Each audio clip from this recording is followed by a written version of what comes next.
Сер Каштанның оқиғалары, сиқырлы жаңғаққа апаратын жол. Бір кездері сиқырлы орманның алыс жерлерінде Сер Каштаниус атты батыл тиін рыцарь өмір сүріпті. Ол өзінің ерліктерімен, мейірімділігімен және жомарттығымен танымал болды. Орманның барлық тұрғындары оны батылдығымен көмектесуге дайындығы үшін құрметтеп жақсы көрді. Сер Каштаниус ер жүрек қана емес, дана да болған. Ол нағыз күштің физикалық шайқаста емес, ізгі істер мен жүрек тазалығында екенін білді. Бір күні орман халқы ашық жерге жиналғанда, кәрі дана емен оларға үрейлі хабар айтты.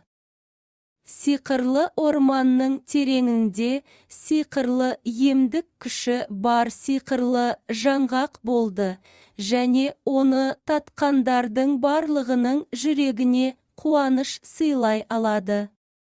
Бірақ бұл жаңғаққа апаратын жол тек ең батыл, мейірімді жандар ғана жеңе алатын қауіптер мен кедергілерге толы болды.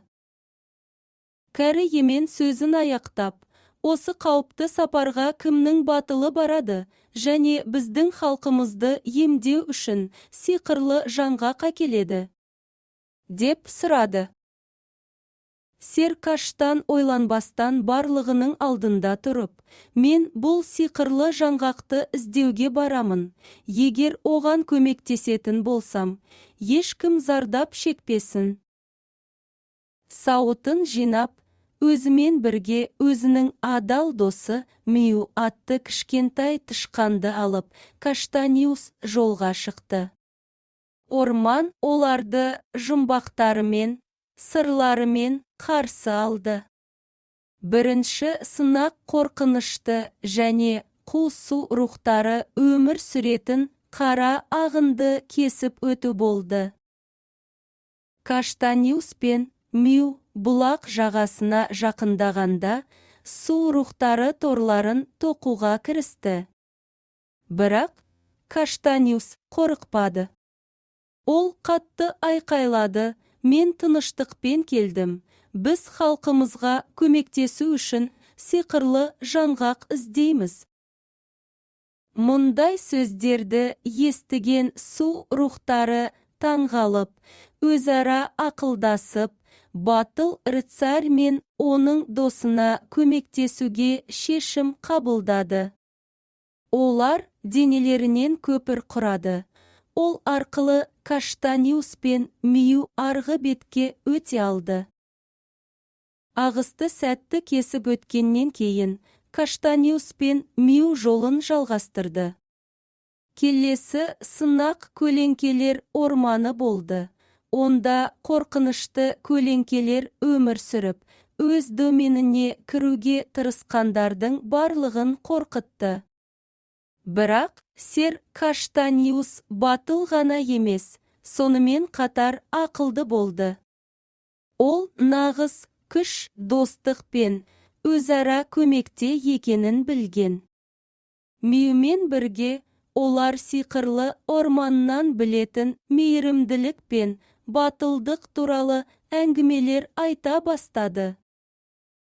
Бұл әңгімелерді естіген көлеңкелер көлемі кішірейіп, жарқырай бастады.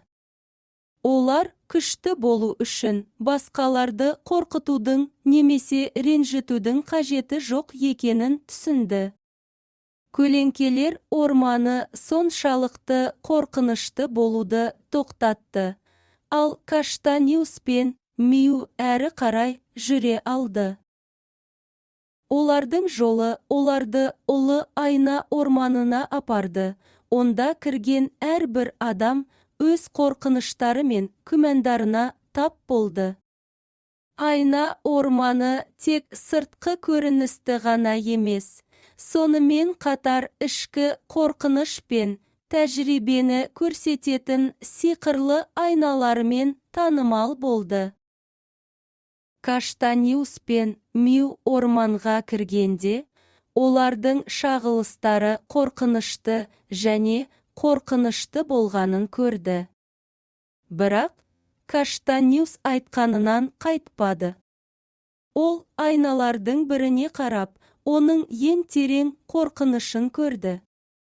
Ол, қашудың орнына мен сенен қорықпаймын, шын күш, қуат, мейірімділік пен махаббатта екенін білемін деді.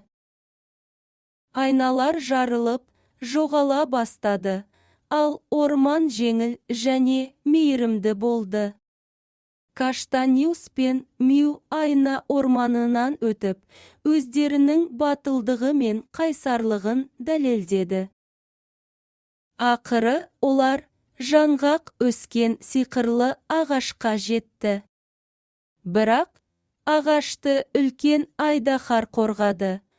Ол жаңғақты алуға рұқсат бермес бұрын нағыз батылдықты дәлелдеуді талап етті. Каштаниус алға шығып, мен сенен қорықпаймын, айдаһар, мен соғысу үшін емес, жаңғақты алуға рұқсат етіңіз, деді. Мұндай сөздерді естіген айдаһар таң қалды. Нағыз батылдық ұрысуда емес, басқаларға көмектесуге дайын болуда екенін түсінді. Ол Каштаниус пен Миуға сиқырлы жаңғақты алуға рұқсат беріп, қайтып келе жатқанда батасын берді. Үйге оралған сер Каштаниус пен Миу сиқырлы жаңғақты өз халқына әкелді. Барлық аурулар жойылып, сиқырлы орманның барлық тұрғындарының жүрегіне қуаныш оралды. Сер Кашнуци қаһарманға айналды және барлығы шынайы батылдық, мейірімділікте, достықта және басқаларға көмектесуге дайын болуда екенін түсінді. Және олар бақытты өмір сүріп, барлығына шынайы күш шытырман оқиға мен мейірімділік рухында екенін еске салды. Сиқырлы орман тағы да барлығының қолдауы мен көмегін таба алатын орынға айналды. Ал сер Кашнуцидің ерліктері туралы әңгімелер жаңа ұрпақты игі істер мен батыл істерге шабыттандырды.